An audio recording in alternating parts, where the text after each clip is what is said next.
तो यहां से खुलता है कर्मों का वो रहस्य जो दिखते तो नहीं पर चलते जरूर हैं। आज जो मैं कहानी बताने वाला हूं एक मॉडर्न लड़की की है जिसका नाम रिया है। ऑब्वियसली मैंने उसका नाम अभी तो बदला है।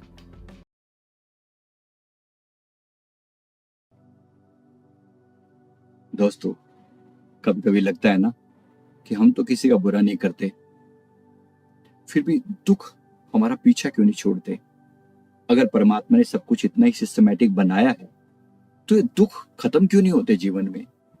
और जबकि मैं सारे कर्म ठीक कर रहा हूं आज के टाइम में। एक लड़की ने मुझसे कहा, मैंने तो कभी किसी को धोखा नहीं दिया, पर मेरी जिंदगी में हर समय मुझे धोखा मिलता है, हर रिश्ता मुझे तोड़ के रख देता है। आज उसकी जो कहानी है ये आपको सोचने पर मजबूर कर देगी। इसने मुझे तक सेंटिमेंटल कर दिया। मैं भी इमोशनल हो गया था इसकी जब मैंने इसका पास लाइफ। तो यहां से खुलता है कर्मों का वो रहस्य जो दिखते तो नहीं पर चलते जरूर हैं। आज जो मैं कहानी बताने वाला हूं एक मॉडर्न लड़की की है जिसका नाम रिया है। ऑब्वियसली मैंने उसका नाम अभी तो बदला है। तो ये पुणे में रहने वाली है, एचआर मैनेजर है। बचपन से उसको एक अनजाना सा डर था। तो वो डर था, अगर मैंने किसी से प्यार किया तो वो मुझे छोड़ देगा। बार बार उसके मन में ये आता रहता। जब कोई लड़का उसकी जिंदगी में आता, अचानक वो खुद को बोलती कि मैं भी रेडी नहीं हूं, मुझे अकेला छोड़ दो। उसके भीतर एक डर की लहर थी। कोई नजदीक आया तो उसने एक दीवार खड़ी कर दी। परेशान होकर वो मेरे पास आई। उसने पूछा कि मेरा पास्ट लाइफ रिग्रेशन कीजिए। पास्ट लाइफ में हमने देखा 1784 का समय था। एक छोटा सा कस्बा था उस समय उत्तर प्रदेश में, बेलनगढ़ उस जगह का नाम था। रिया, जो आज रिया है, वो उस जन्म में एक मुस्लिम महिला थी जो कि बहुत सुंदर थी। उसका नाम रजिया भी था। रजिया एक सुंदर और होशियार और बड़ी इमोशनल लेडी थी। वो, उसके पिता हकीम थे तो वो भी दवाइयां बनाना जानती थी और साथ में इसके साथ वो टोटके भी जानती थी। उस जन्म में उसका प्रेम जो था वो एक पैशन था। उस एक व्यक्ति से, एक लड़के से उसको एक मोहब्बत हुई, उसको प्यार होगा। उसका नाम अमीर था। उस अमीर ने के साथ उसने समय बिताया, बड़ा प्यार किया, बड़े कस्मे वायदे हुए। लेकिन एक दिन शादी किसी और के साथ करके वहां से निकल लिया। ऐसा दिल टूटा, ऐसा दिल टूटा। तो उसने कसम खाई कि सारे रिश्ते झूठे होते हैं, सारा पाखंड है, सारा फ्रॉड है। मेरे को अगर धोखा मिला है तो बाकी लोगों को भी धोखा मिला होगा। इस सारा खेल ही धोखे का है। ऐसा जब उसने मन में सोचा तो अब कोई प्यार करने वाला सुखी ना रहे, मैं तो दुखी हुई हूं। उसका जो संकल्प था कि कोई प्यार करने वाला सुखी ना रहे, अब ये बड़ा खतरनाक है।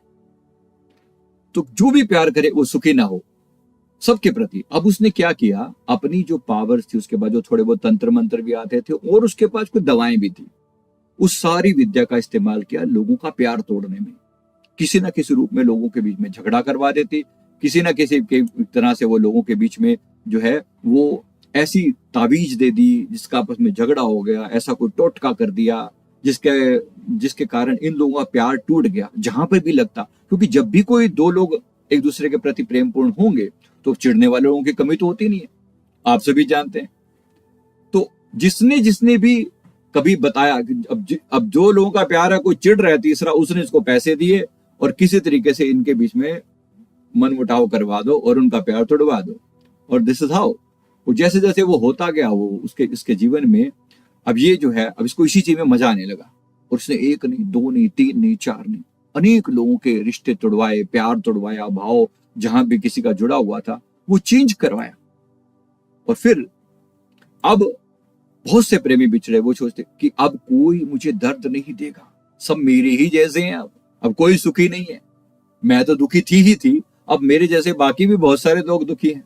अब इस समय क्या हो रहा था सोचिए, ये उस समय की घटना। ऐसी दिन समय आया, मर गई, खप गई, खुद से ही अपने रिश्ते तोड़ रही है आज के समय में ये लड़की। उस समय में जब इसने रिश्ता टूटा, आज इसका मन खुद से ही तैयार नहीं होता कि मैं तैयार नहीं हूं, कोई मुझे धोखा देगा, कोई मुझे चीट करेगा। मैंने किसी को चीट किया, मैंने किसी को धोखा दिया, मैंने लोगों के रिश्ते तोड़े, इस बार मेरा रिश्ता नहीं हो सकता। उसका मन उसको अंदर से बोल रहा है, अगर मैं प्यार करूंगी तो मुझे धोखा मिलेगा ही मिलेगा। क्योंकि उसने लोगों के रिश्ते तोड़वाए। यानी जो डर उसने उस जीवन में लोगों को दिया वो इस जीवन में उसका बिहेवियर बन चुका था। तो याद रखेंगे इस बात को। तो जब दूसरों का वो दूसरों का प्रेम तोड़ती थी, इस जीवन में उसका खुद का प्रेम टूट रहा था। अब याद रखना, क्या आपने भी बिना वजह किसी से दूरी बना ली है? क्या आप भी अपना रिलेशनशिप से डरते हैं? क्या आपकी जिंदगी में प्यार बार बार टूटता है? क्या आपकी जिंदगी में ऐसी कोई घटना है जो बार बार होती है जिसके आपके पास कोई एक्सप्लेनेशन नहीं है? तो फिर आपके लिए है ये रास्ता। तो अपने आप से पूछिए, क्या क्या किसी जीवन में आपने तो ऐसी घटना नहीं कर रखी? अगर ये जानना चाहते हैं तो अपना पास्ट लाइफ क्या करवाया जा सकता है। अगर आपको समझ है तो ठीक है, फिर आपकी मर्जी है, बड़े प्यार से अपने जीवन को जी, जैसा आप ठीक समझे वैसा जिए। पर एक बात को याद रखें, अगर आपके जीवन में ऐसा घटित हो रहा है तो मेरा जो सोल्यूशन है, सच्चे दिल से क्षमा प्रार्थना मांगना।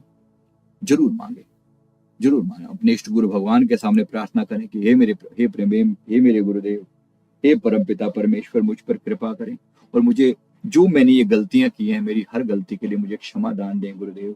मेरी हर गलती के लिए मुझे क्षमा दान दें, मुझे क्षमा दान दे, मन से, वचन से, कर्म से। इस जीवन में या पिछले किसी जीवन में अगर मैंने मन से, वाणी से, कर्म से किसी को भी कष्ट पहुंचाया है तो मेरी गलतियां क्षमा करें। यहां से शुरुआत होती है बदलाव की, यहां से शुरुआत होती है चेंज की। इसलिए चेंज जरूरी है। अपने गुरु से माफी मांगे। गुरु रिप्रेजेंटेटिव है परमात्मा के, उनसे माफी मांगे, प्रार्थना करें कि आपकी कृपा से मुझे माफी मिले, मेरे जीवन में सुधार हो, मुझ पर कृपा करें गुरुदेव। मेरे गुरुदेव पिछले 30 लाइफ टाइम्स से मेरी देखभाल कर रहे हैं, मेरी केयर कर रहे हैं। मेरे सदगुरुदेव भगवान कितना संभाला है, जन्मों जन्मों तक इस आत्मा को संवारा, निखारा। कोई तो आपके जीवन में भी ऐसा हो जो आपको संवारने वाला हो। है कोई ऐसा? भाग मनाएं कोई ऐसे सदगुरु मिल जाए तो। इसलिए मैं सभी से निवेदन करूंगा, सच्चे दिल से क्षमा मांगे। लोगों के रिश्ते तोड़वाए, उसके खुद के रिश्ते टूट रहे हैं। दुनिया भर के तावीज, गंडे, ये जो तरीके हैं ना, लगा लगा कर, उल्टे सीधे तरीके लगाकर लोगों के रिश्ते तोड़वाए। इस जीवन में उसके खुद के रिश्ते कभी बन भी नहीं पाएंगे। अभी तो उसने शादी करवाई नहीं है, मतलब अभी शादी हुई नहीं है, अभी तो वो पहले से ही उसका मन मना कर रहा है। हो गई तो इसका रिश्ता ऐसे ही टूटेगा, ये अच्छे से समझ में आ चुका है उसको। अब क्या करें? अब कम से कम 41 डेज तक इसको लगातार हमने माफी प्रार्थना करने को बोला कि भाई कुछ तो सुधार करो अपने भीतर। दूसरा, एक बात को याद रखेंगे, जब हम किसी का दिल तोड़ते हैं तो असल में अपने ही जन्म की बुनियाद तोड़ रहे हैं, किसी को तकलीफ दे रहे हैं। अब जिसने वो गलती करी, चलो उसने जो गलती करी उसको भी सजा मिली होगी।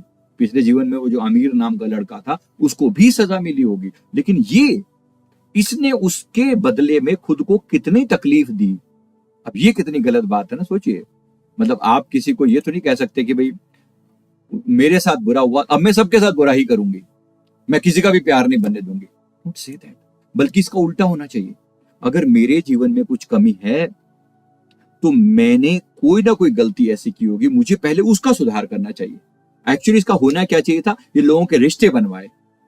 इस जीवन में अगर मैं कहता हूं अगर ये कुछ कर सकती है तो लोगों के रिश्ते बनवाए, तो लोगों के रिश्ते तोड़वाए नहीं। अगर ये दूसरों के पिछले जीवन में भी ये सुधार कर लेती, लोगों के रिश्ते बनवाती, तो इसका खुद का भी सुधार होता और दूसरों का इसके द्वारा जो लोगों के रिश्ते बनवाती तो इसकी जो पिछली कमी है वो भी पूरी हो जाती, वो भी पूरी हो जाती और आगे भी इसकी जीवन में गलती ना घट होती। तो याद रखेंगे, तो जिस जीवन की मिस्टेक है वहीं सुधार लें। हो सके तो इस जीवन में भी हर रोज सोने जाने से पहले अपने आप को याद दिलाएं कि मेरा आज का जीवन कैसा बीता, आज मैंने कभी किसी को मन वचन कर्म से कष्ट तो नहीं पहुंचाया। अगर कुछ याद आ जाए तो तुरंत माफी मांग ले, अगले दिन भी माफी मांग ले। परमात्मा इस जीवन में की हुई मिस्टेक्स को इसी जीवन में माफ कर दे, इससे सस्ता सौदा नहीं हो सकता। अगर ये जीवन बीत गया फिर कोई गारंटी नहीं है ना, अगर ये जीवन बीत गया फिर कोई गारंटी नहीं है। उसके बाद जो मिलता है ना वो ब्याज समेत मिलता है। अभी ये कच्चा फल है, अभी इसमें कोई दिक्कत नहीं, फल पका उसके बाद फिर बड़ा मुश्किल हो जाएगा। तो मेरा निवेदन है यहाँ पर कि अगर हो सके कोशिश करें, क्योंकि जो बोओगे वो कहीं ना कहीं तो उगा ही होगा, जरूर उगा होगा। जिसने प्यार की चोट दी थी वो आज वहीं उस तरफ जाने पे भी डरेगा। तो मैं उम्मीद करता हूं कि इसी प्रकार से आपको हमें क्या करना है, अब इस गलती को क्षमा मांगना है, पुरानी गलतियों के लिए क्षमा मांगना और आगे के लिए अपने मन को तैयार करना है कि ऐसी मिस्टेक फिर से दोबारा ना हो, ऐसी मिस्टेक दोबारा ना हो। और कर्मों के प्रति खुद भी सतर्क रहना, दूसरों को भी सतर्क करना। मैं उम्मीद करता हूं कि इस वीडियो से आपके मन में जरूर एक इंसाइट आई होगी। वीडियो अच्छा लगे तो वीडियो को लाइक जरूर कर दें, कमेंट करें, चैनल को सब्सक्राइब कर लें और लोगों को भी फॉरवर्ड करें। जीवन में जो कुछ भी घटित हो रहा है ये हमारे अपने कर्मों का परिणाम है। मैं उम्मीद करता हूं कि आपने इस चीज को बहुत अच्छे से समझा होगा। हमारे बाकी भी सीरीज एपिसोड चलते हैं, सब फ्रीली यूट्यूब पर अवेलेबल हैं। हो सके तो जरूर करें। कुछ एक्सक्लूसिव कंटेंट हम मेंबर्स के लिए भी डालते हैं। मेंबरशिप अगर आप लेते हैं तो उसमें और कंटेंट अच्छे आते हैं और डिफरेंट कंटेंट आते हैं। अब वो भी लेना चाहें तो ले सकते हैं। इसके अलावा हमारी क्लासेस चलती हैं जिसमें हम कर्मा क्लींजिंग करवाते हैं। तो कर्मा क्लींजिंग कोर्स पर मैं जोर दे रहा हूँ। कोशिश करें कि आप भी ऐसा अगर कर सकते हैं, कर्मों की क्लींजिंग कर लें ताकि अंदर से इंप्रेशन खत्म हो जाए। वो पॉसिबल है। इस जीवन के भी कर्म खत्म होते हैं, पिछले भी कर्मों को खत्म किया जा सकता है जो इंप्रेशन हमारे ऊपर पड़ा है। सबसे उत्तम तरीका तो यही है, वो है माफी मांगना। जब आप माफी मांगते हैं तो कर्मों के उस ढेर से आप बाहर आ जाते हैं। माफी मांग लीजिए, कर्मों से ढेर से बाहर आ जाइए, आपकी भी मुक्ति होगी और आपके साथ जो दूसरे लोग अटके हैं उनकी भी मुक्ति होगी। गुरु महाराज जी की कृपा हो, हमारी आत्मा का कल्याण हो सके। हम प्रार्थना करते हैं सदगुरु इस जीवन में सारे कर्मों का नाश करके हमें अपने चरण कमलों से लगाना है। मेरे परमहंस सदगुरु जी, मैं आपके चरणों में बारंबार विनती करता हूँ, मेरी आत्मा का भी कल्याण हो और मेरे साथ जुड़े हुए हजारों लोगों के आत्मा का कल्याण हो। ऐसी प्रार्थना मैं अपने श्री सदगुरुदेव भगवान जी के श्री चरणों में करता हूँ। आपके भी अगर गुरु हो तो गुरु के चरणों में अपनी अटूट श्रद्धा बनाइए। गुरु जैसा नहीं कोई देव, जिस मस्तक भाग सो लागा सेव, जिसके मस्तक पर भागे हैं वही गुरु की सेवा में लग सकता है। तो थैंक यू वेरी मच। मैं उम्मीद करता हूँ तो कुछ रिश्ते तो इतने प्यारे होते हैं कि लगता है ऊपर वाले ने खुद बनाए होंगे, जैसे माँ बेटा, बाप बेटी। और सोचिए हर जन्म में कोई ना कोई रिश्ता अधूरा रह जाए, हर बार बिछड़ जाए तो आत्मा कहती है कि भगवान ये गेम कौन खेल रहा है। भगवान भी तेरे से मुस्कुराते हैं, भैया ये गेम भी तुम्हारा है, कर्म भी तुम्हारे हैं। तो किसी को दोष नहीं देना, किसी को दोष नहीं देना। थैंक यू वेरी मच, बहुत बहुत शुक्रिया। Thank you.